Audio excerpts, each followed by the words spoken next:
सत्संग के द्वारा अपने कृपा पात्र शिष्य को गुरुदेव जो अनुभूति कराना चाहते हैं, आत्म साक्षात्कार कहो, परमात्मा दर्शन कहो, जो गुरुदेव चाहते हैं उसमें विघ्न डालने वाले 3 बाधक तत्व हैं खास।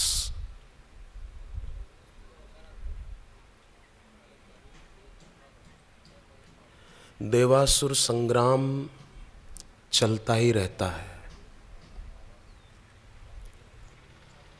ये जो सुबह हम 1 लोटा पानी भर के सूर्य भगवान को अर्घ्य देते हैं, उसके पीछे भी पुराणों में कथाएं हैं।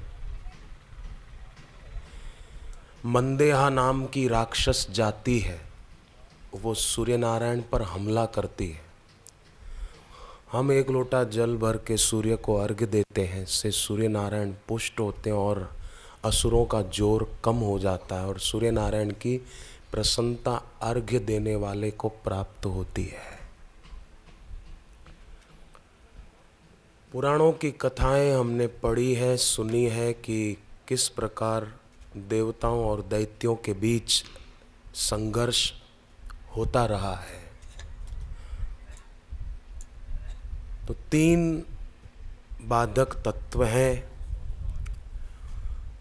गुरु अपने प्यारे शिष्यों को जितनी ऊंचाइयों तक देखना चाहते हैं, उसमें 3 आड़े आते हैं।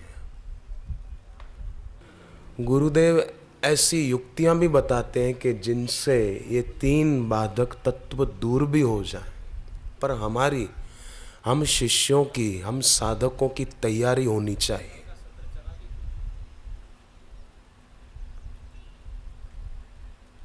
माँ अपने बेटे को रोटी बनाकर थाली में पिरोस कर दे देगी, पर चबाना तो बेटे को पड़ेगा। भूख मुझे लगी हो, मेरे बदले आप रोटी खाओ तो मेरा पेट भरने वाला नहीं है। ताव मने આવ્યો હોય, મારા બદલે બીજો કોઈ વ્યક્તિ તાવની ગોળી ગળી જાય તો મારો તાવ મટવાનો નથી। તાવ મને આવ્યો હોય તો મારે ગોળી ગળવી પડશે।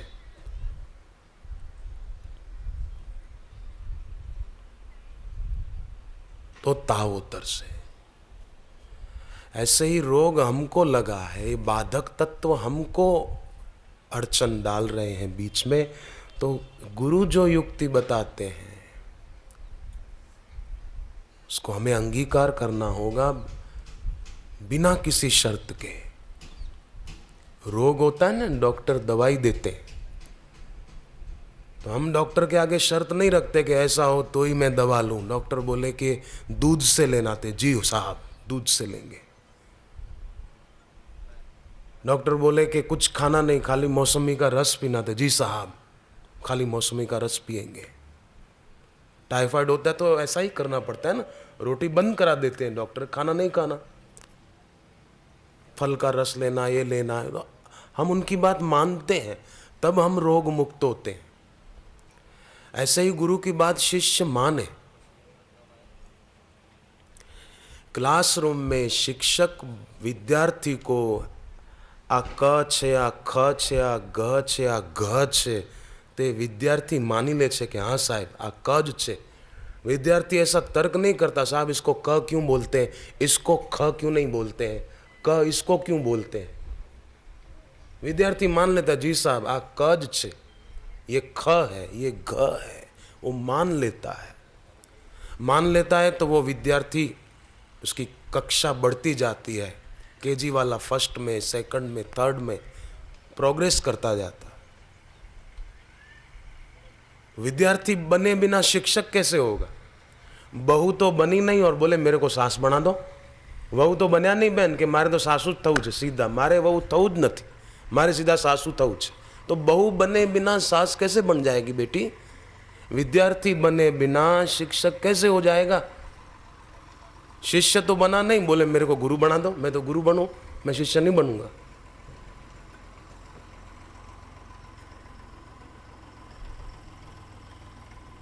तीन बाधक तत्व हैं। और अगर हम चाहें, सभी भक्त, सभी शिष्य, भाई बहनें चाहें, तो हम सभी उन तीनों को निर्मूल कर सकते हैं, नष्ट कर सकते हैं। देखो, भगवान और गुरु अपने शिष्य को वही बात बताते हैं जो वो कर सकता है। आप एक बात बताओ, क्या आप अपने घर में 10 साल के बेटे को या 15 साल के बेटे को ऐसा बोलोगे क्या कि बेटा ये 100 किलो की शक्कर की बोरी उठा के अंदर रख दे? तो बोलोगे? कोई बोलेगा अपने बेटे को कि 50 किलो का ये ચોખાની ગુણ છે એને તું ઉચકીને જરા અંદર મૂકી દે? नहीं बोलेंगे। क्यों नहीं बोलेंगे? कि पता है कि ये अभी बच्चा छोटा है, इसकी इतनी कैपेसिटी नहीं है कि ये इतना वजन उठा सके। उसी प्रकार भगवान और गुरु भी ऐसी बात नहीं बताएंगे कि जो हम नहीं कर सकते, वो वही बात बताते हैं जो हम कर सकते हैं। और फिर भी अगर हम न करें तो ये हमारी नासमझी है। जो करना चाहिए, जो कर सकते हैं, वो नहीं करना, ये नासमझी है, नासमझी। एक बात आप बताओ मेरे को कृपा करके, मैं आपसे हाथ जोड़ के पूछता हूँ कि आप रोटी खाते हैं, पानी पीते हैं, दूध पीते हैं, फल खाते हैं ना सब लोग? रोटी सब खाते हैं, पानी सब पीते हैं। तो आप ये बताने की कृपा करें कि आप जब रोटी खाते हैं, तमे जारे जमो छो, भोजन करते हैं, तो क्या ऐसा मानकर खाते हैं क्या कि ये मेरा कर्तव्य है, मेरे को खाना चाहिए? पानी पीना मेरा कर्तव्य है, मेरे को पानी पीना चाहिए। दूध पीना मेरा कर्तव्य है, मेरे को दूध पीना चाहिए। नींद करना मेरा कर्तव्य है, मेरे को नींद करनी चाहिए। ऐसा मानकर नींद करते हैं क्या? आप बताओ। रोटी खाना मेरा कर्तव्य है, ऐसा मानकर आप रोटी खाते हैं क्या? नहीं नहीं। अरे रोटी तो प्राणों का आधार है भाई, पानी प्राणों का आधार है, ऑक्सीजन लेना ये प्राणों का आधार है। नींद करना जरूरी है, तभी अगले दिन हम कुछ काम कर पाएंगे। तो जैसे इनको हम कर्तव्य नहीं मानते, प्राणों का आधार मानते हैं, उसी प्रकार साधना को, जप को, गुरु भक्ति को, गुरु की सेवा को कर्तव्य न मानो, अपने प्राणों का आधार मानो, आधार। तो जल्दी उन्नति होगी। और वो जो 3 बाधक तत्व है वो दूर करने में बड़ी मदद मिलेगी।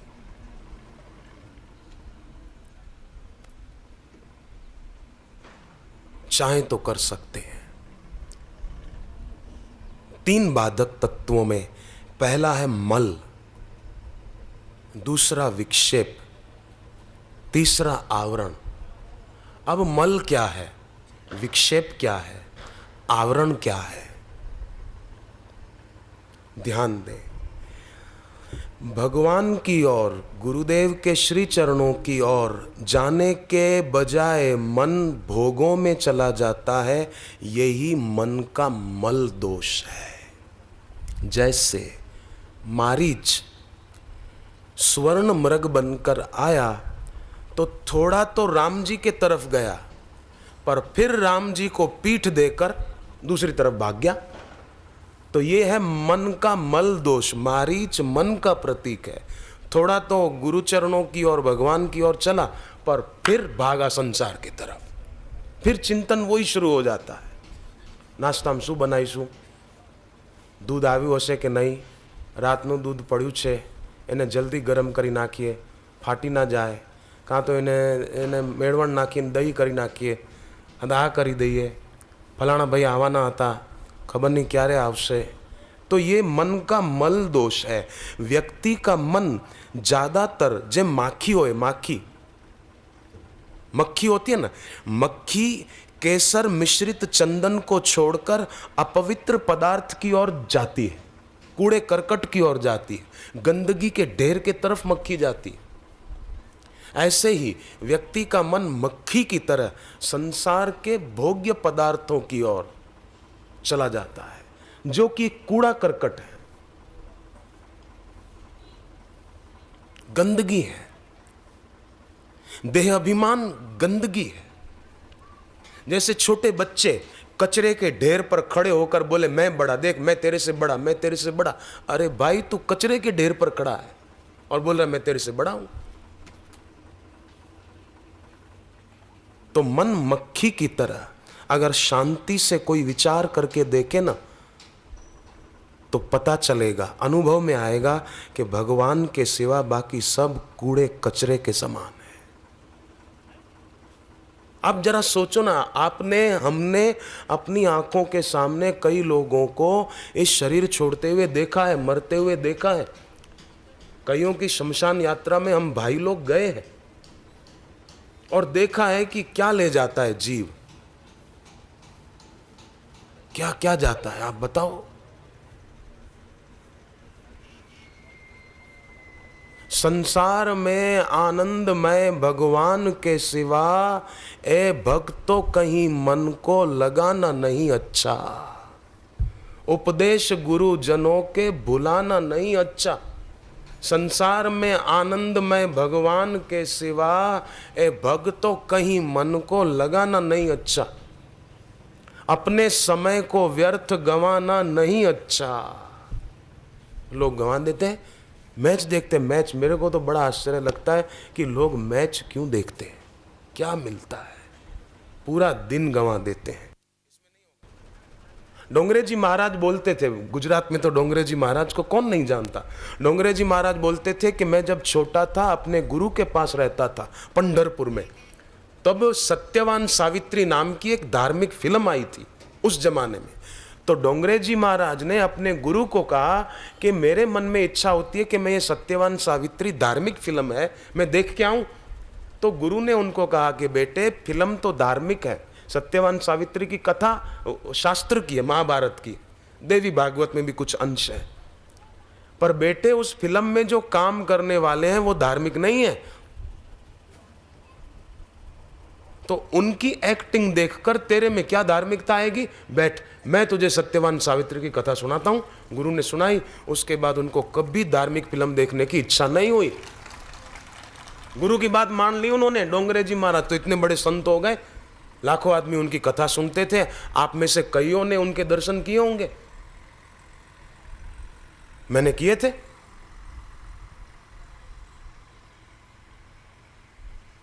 अपनी समझ, और बापू दे रहे हैं, बापू जी समझा रहे हैं।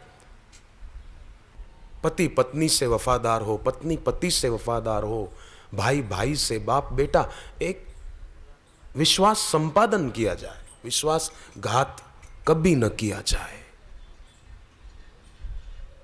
उसके लिए सत्संग की पुस्तकें बड़ी मदद करेगी। बार बार पढ़ो ईश्वर की ओर, जीवन रसायन, जीवन विकास, ये ऋषि प्रसाद पत्रिका तो वरदान है, वरदान केवल साधकों के लिए नहीं, केवल दीक्षा लिए हुए शिष्यों के लिए नहीं, मानव मात्र के लिए। जिनके घर ना आती हो ना, वो लोग तो जरूर ऋषि प्रसाद मैगजीन अपने घर मंगाओ, तो पढ़ो, दूसरों को भी पढ़ाओ। आप उन्नत हो, हम दूसरों को भी उन्नत करें। आग लगी थी बिल्डिंग में, आग की लपटें मानो आसमान को छू रही थी। फायर ब्रिगेड आए तब आए, लोग बाल्टियां भर भर के पानी डाल रहे थे कि आग बुझे, पर आग थी कि बुझने का नाम न ले। एक पक्षी अपनी चोंच में तालाब में से पानी भर के आग में डाल रहा था। उड़ते उड़ते फिर आए ऊपर बिल्डिंग के और पानी डाले, फिर चोंच में पानी भर के आए, फिर ऊपर डाले, फिर भरे, 2 बूंद पानी उसकी चोंच में आए। एक पक्षी ने चांच में पानी કેટલું आग। तो एक कौवे ने उस पक्षी को कहा कि तेरी चोंच कितनी, और तू पानी भर के उसके ऊपर डाल रहा है, आग की लपटें देख तू, तेरे 2 बूंद पानी से क्या होगा, आग बुझेगी। पक्षी बोला कि मैं मानता हूं मेरी शक्ति सीमित है, मेरी चोंच में पानी कितना आएगा, परंतु फिर भी मैं लगा रहूंगा, क्योंकि भविष्य में जब इतिहास लिखा जाएगा तो उसमें मेरा नाम आग लगाने वालों में नहीं होगा, आग बुझाने वालों में होगा। हम अपनी तरफ से करें ना, देश के लिए, संस्कृति के लिए, समाज के लिए, अपनी तरफ से करें कुछ। આપણું શું જે કરશે તે ભરશે, જટાયુ એમ કરીને બેસી રહ્યો હોત કે હું રાવણ કરશે તો ભરશે, આપણું શું, આપણે બેસી રહો, રામ રામ કરો, બસ રામ રામ રામ રાવણ, રાવણ ભલે सीतान ले जाए भले ले जाए, આપણું શું, हमारा क्या जाता है। ऐसा करके जटायु बैठा नहीं रहा, जटायु में जितनी शक्ति थी लग गया। ऐसे व्यक्ति में जितनी शक्ति हो लग जा।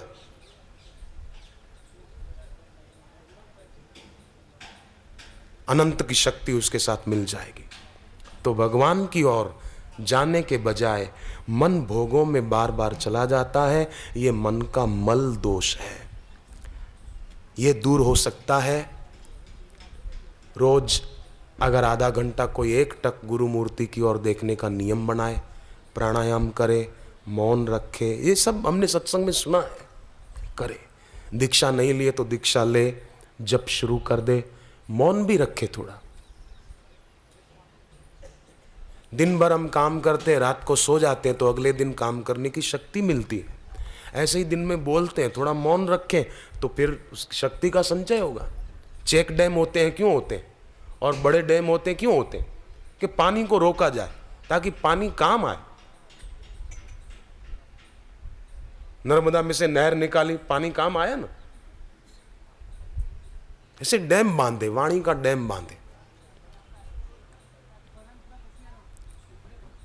एक टक देखे, आंखों की पल के न हिले, एक टक जोइए बस गुरुना चित्र सामे। गुरुना दृश्यમાં तल्लीनता, गुरु के दर्शन में तल्लीनता होगी तो जीवन में से दीनता और हीनता मिटेगी। शिष्य की जितनी तल्लीनता उतनी उसकी दीनता मिटेगी, उसकी हीनता मिटेगी, उसकी अयोग्यता मिटेगी। दूसरा बाधक तत्व है विक्षेप। माने किसी समय तो मन भगवान में, अपने इष्ट में, गुरु में स्थिर हो जाता है, परंतु फिर किसी समय चंचल भी हो जाता है। तो ऐसा क्यों होता है? कभी तो स्थिर हो गया शांत, कभी फिर चंचल हो गया। तो सांसारिक सुख भोग का संकल्प करने की मन को आदत पड़ गई है कि जरा ये कर लूं, जरा ये कर लूं, ये हो जाए तो अच्छा है, मारू आ काम थई जाए तो सारू छे। तो ये आदत पड़ गई है। आदत को सुधारा जा सकता है। जैसे जेम कोई माणस पहला बीड़ी पीतो होय तो ये पछी छोड़ी पण सके छे ने। पान मसाला खाता हो तो छोड़ भी सकता है, छूट भी जाती है आदत, कईयों की छूट जाती। फिल्म देखने की आदत हो तो छूट भी जाती है ना, कईयों की छूटी है। देखो, संसार में रहने से व्यक्ति का मन बिगड़ता नहीं है। आप कलकत्ता में रहो, बिहार में रहो, गुजरात में रहो, कहीं भी रहो, संसार में रहने से मन नहीं बिगड़ता है, ध्यान देना। परंतु सांसारिक सुख भोग का चिंतन करने से मन बिगड़ जाता है।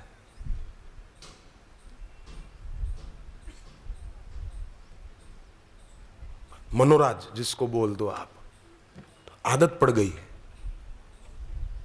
तो आदत पड़ गई तो आदत डाल दे, हरि हरि हरि, हे भगवान, हे गुरुदेव, हे नाथ, हरि हरि,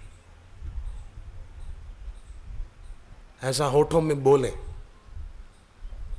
ध्यान में बैठे और फिर सांसारिक सुख भोग का चिंतन हो तो हे प्रभु, हे नाथ, हे गुरुदेव, आपको छोड़कर मेरा मन मनोराज में लगा है। हे प्रभु सद्बुद्धि देना नाथ, हे गुरुदेव, हे कृपा सिंधु, हरि हरि हरि।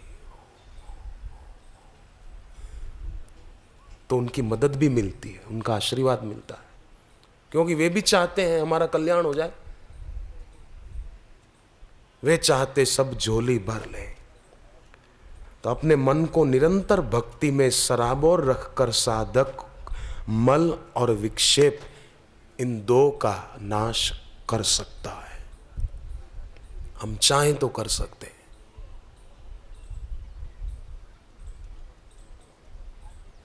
ठान लें, पक्का इरादा कर लें।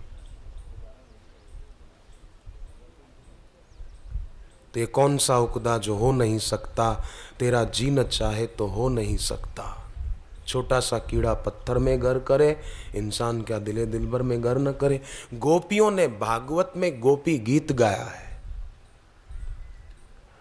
भागवत में 5 गीत हैं गोपियों के। एक तो है वेणु गीत, दूसरा है युगल गीत, तीसरा है भ्रमर गीत, चौथा है गोपी गीत, पांचवा प्रणय गीत। ये 5 गीत हैं भागवत के, बहुत सुंदर सुंदर गोपियों ने गाए हैं। आजकल की लड़कियां और आजकल के सब नहीं, सत्संगी बहनों की बात मैं नहीं करता, पर आजकल की लड़कियां, उनको कहो कि गोपी गीत गोपियों ने गाया था आप गाओ, तो वो फिल्मों के गीत गा लेगी, गोपी गीत नहीं गा सकेगी जो भागवत में है। भागवत में प्रणय गीत कितना सुंदर है, इतना कि मैंने एक बार सोचा था कि इसके बारे में भी कुछ बोला जाए, पर मैं अधिक बोल नहीं पाया और पूरा भी नहीं हो पाया था। इतना गोपियों ने अपने हृदय के भाव व्यक्त किए हैं उसमें। कैसा भाव होना चाहिए, रूढ़ भाव। भागवत में एक उद्धव गीत भी है, बहुत सुंदर है। उसमें उद्धव जी ने कहा है कि गोपियों का भगवान कृष्ण के लिए भाव कैसा था कि रूढ़ भाव था, रूढ़ भाव, खाली भाव नहीं, रूढ़ भाव। रूढ़ भाव माना केरी आंबाना झाड़ ઉપર છે તો હજી કાચી છે, પણ આમ પાકી ગઈ એકદમ પરિપક્વ કેરી। हाफूस केरी केवी हो एकदम पाकी गયેલી, ऐसे बोले गोपियों का रूढ़ भाव था। गोपी नाम निखिलात्मनि एव रूढ़ भाव, ऐसा रूढ़ भाव होना चाहिए।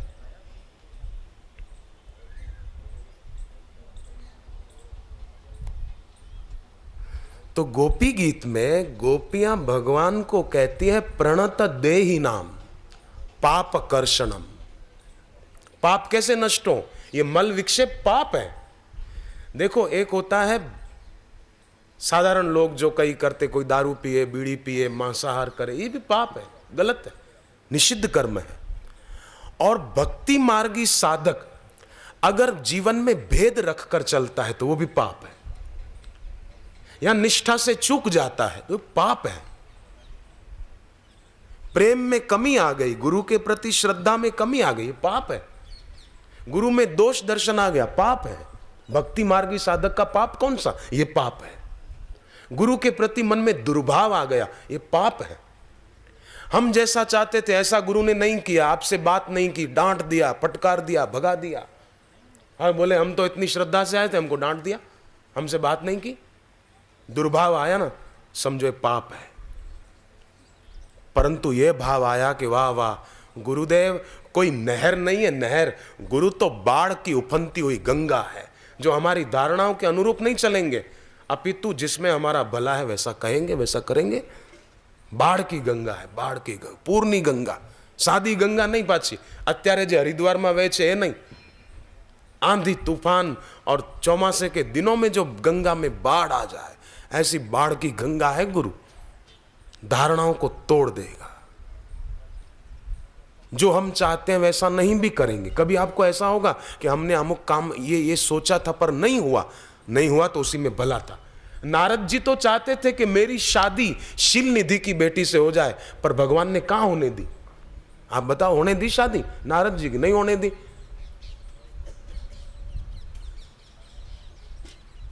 उसमें बाधा डाल दी, उनको बंदर का रूप दे दिया। नारद जी तो चाहते थे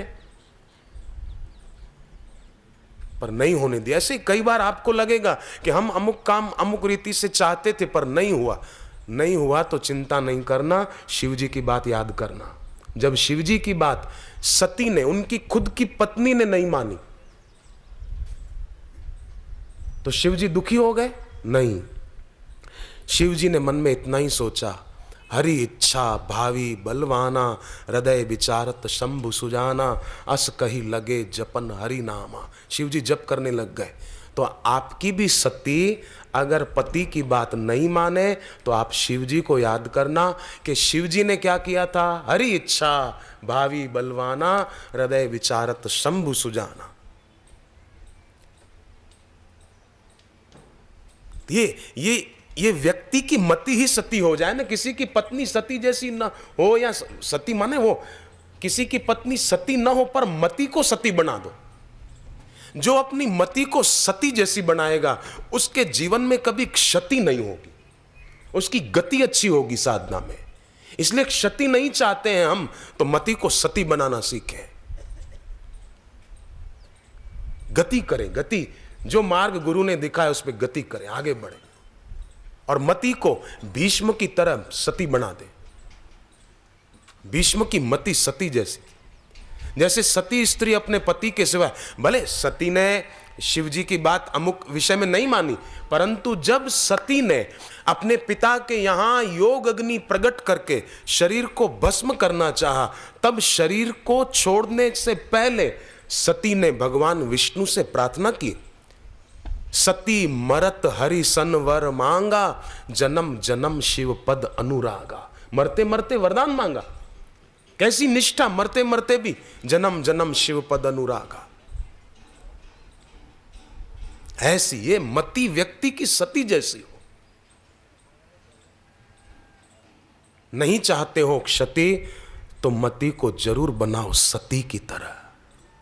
चाहते हो साधना में गति तो मति को सती बनाओ।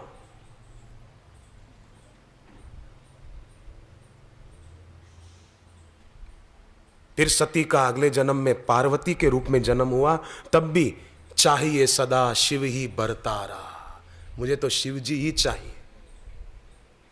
ये पार्वती जी के शब्द हैं। ऐसी एक निष्ठा रखी जाए। लुधियाना में सत्संग था, तो मैं आश्रम में ही एक कमरे में रुका हुआ था, तो वहां पर दो बहनें आई मेरे पास। उन दो बहनों ने मुझे चिट्ठी दी, मुझे कहा आप जरूर पढ़ना। और उनकी आंखों की भाव व्यंजना उन कन्याओं की वो देखते ही बनती थी। मुझे लगा कि इनकी चिट्ठी मैं पढ़ूं। मैंने चिट्ठी पढ़ी, उसमें लिखा था कि हम दोनों सगी बहनें हैं, हमारे पिताजी ने भी दीक्षा ली है, माँ ने भी ली है, परंतु घर में थोड़ी कुछ समय पहले आर्थिक परेशानी आई थी, तो हम एक साधु के पास गए थे। चिट्ठी में लिखा था। वो साधु तांत्रिक था। हम उसके पास गए, बातचीत हुई, तो हमने उसके आगे बापूजी के बारे में बताया, हमने बापू से दीक्षा ली हुई है। तो उस तांत्रिक ने थोड़ा मुंह बनाया। वो चाहता था कि हम उसकी शिष्यां बन जाएं, उसको गुरु बना लें, उसकी पूजा करें। तो उसने हमको लालच दिया कि मेरे को ये विद्या आती है, ये विद्या आती है, मैं चाहूँ ना तो अमुक विद्या से हीरे भी बना सकता हूँ, या हीरे धरती में कहाँ छुपे हैं मैं पता लगा सकता हूँ और तुमको दिला दूंगा। तुम बापू का दिया हुआ मंत्र जपना छोड़ दो, बस फिर देखो तुम्हारे घर में क्या होता है। कन्याओं ने आगे लिखा था कि हमने उस साधु को कहा कि हमने आपको साधु माना था, हमने आपके वेश को देखा था, हमने नहीं सोचा था कि आप ऐसा भी बोलोगे, हमने नहीं सोचा था कि आपकी बुद्धि ऐसी होगी। साधु को आगे चिट्ठी में लिखा था कि हमने उसको कहा कि किसी आदमी को हीरे दो और कहो कि बदले में मैं तुम्हारी जान ले लेता हूं, गला दबा के तुमको मार देता हूं, तो कौन पसंद करेगा? अरे जान है तो जहान है, मार दे हीरे, हीरे वही ले जाएगा, हमारे पास कहां रहेंगे। कोई बोले मैं तुम्हारी जान ले लेता हूं, तुमको गोली मार देता हूं, पर तुम्हारे आगे हीरे रख दूंगा, क्या खाक ये हीरे किस काम के? बोले हमने उसको ये सुना दिया कि बापूजी तो हमारी जान है, हमारे प्राण हैं बापू, वो छोड़कर हमको तेरे ये तुच्छ पत्थर के टुकड़े तेरे पास रख, नहीं चाहिए, हम तो साधु मानकर तेरे पास आए थे। और तुम कुछ हीरे अगर हमको दे भी दोगे तो हीरे इस लोक में कायम आएंगे, पर बापू जो हमको ज्ञान देते हैं वो तो इस लोक में तो हमको सुखी करता है, पर लोक में भी हमको सुखी कर दे, ऐसा बापू का ज्ञान है। हमको जीते जी मुक्ति का अनुभव करा दे, ऐसा बापू का ज्ञान है। तेरे हीरे 2 पैसे के तेरे पास रख। गुरु चरणों में प्रेम नहीं औरन से अनुराग, रतन खोई कौड़ी गहे उसके बड़े अभाग। उसके अभाग है, अभाग। दादू जी ने कहा, महात्मा दादू ने, समरथ सब विधि साइया। मेरे सदगुरु हर तरह से समर्थ है। समरथ सब विधि साइया, ताकि मैं बलि जाऊं, मैं बलि जाऊं, ताकि मैं बलि जाऊं।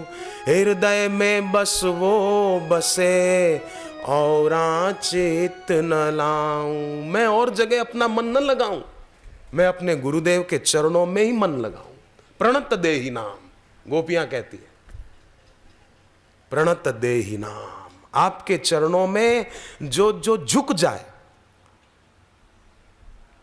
तो उसकी इंद्रियों में रहा हुआ जहर आपके चरण नाश कर देते हैं। जैसे कालिय नाग के सिर पर भगवान कृष्ण के चरण पड़े तो कालिय नाग का जहर दूर हो गया। बार बार कालिय नाग जो सिर ऊपर उठा रहा था भगवान उस पर चरण रख देते, उसको दबा देते। फिर दूसरा सिर उठाता तो भगवान उसको दबा देते। फिर तीसरा उठाता फण, भगवान उसको दबा देते। गोपियां कहती है कि जैसे आपके चरण कालिय नाग के सिर पर पड़े तो उसका जहर अमृत बन गया, आपके चरणों में इतनी शक्ति है कि उसके स्पर्श से जहर भी अमृत बन जाए। तो जो साधक, जो शिष्य अपने दिल में ऐसे भगवान भगवत प्राप्त गुरु के चरण को धारण करेगा तो गुरु के चरण शिष्य के दिल में, मन में, इंद्रियों में रहे हुए जहर को, विकारों के विष को खत्म कर देंगे और उसका दिल पवित्र हो जाएगा। आपके चरणों में मेरी प्रीत बढ़ा दो गुरुवर, मेरी भक्ति बढ़ा दो गुरुवर। मेरी प्रीत बढ़ा दो गुरुवर, मेरी भक्ति जगा दो गुरुवर। मेरी प्रीत बढ़ा दो गुरुवर, मेरी भक्ति जगा दो गुरुवर। मेरी प्रीत बढ़ा दो गुरुवर, मेरी भक्ति जगा दो गुरुवर। मेरी प्रीत बढ़ा दो गुरुवर, मेरी भक्ति जगा दो गुरुवर। आपके चरणों में, आपके वचनों में, आपके चरणों में, आपके वचनों में मेरी प्रीत बढ़ा दो गुरुवर, मेरी भक्ति जगा दो गुरुवर। मेरी प्रीत बढ़ा दो गुरुवर, मेरी भक्ति जगा दो गुरुवर।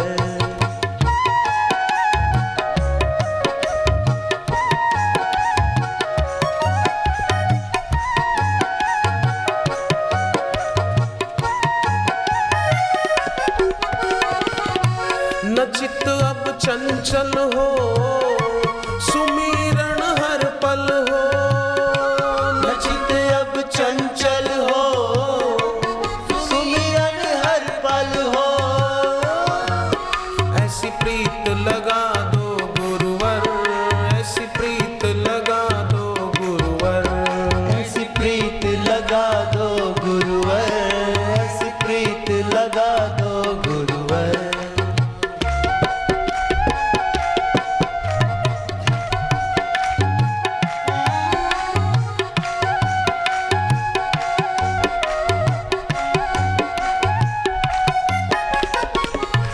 जिधर देखूं उधर आए आप नजर, जिधर देखूं उधर आए आप नजर। ऐसी दृष्टि दे दो गुरुवर, ऐसी दृष्टि दे दो गुरुवर। ऐसी दृष्टि दे दो गुरुवर, ऐसी दृष्टि दे दो गुरुवर।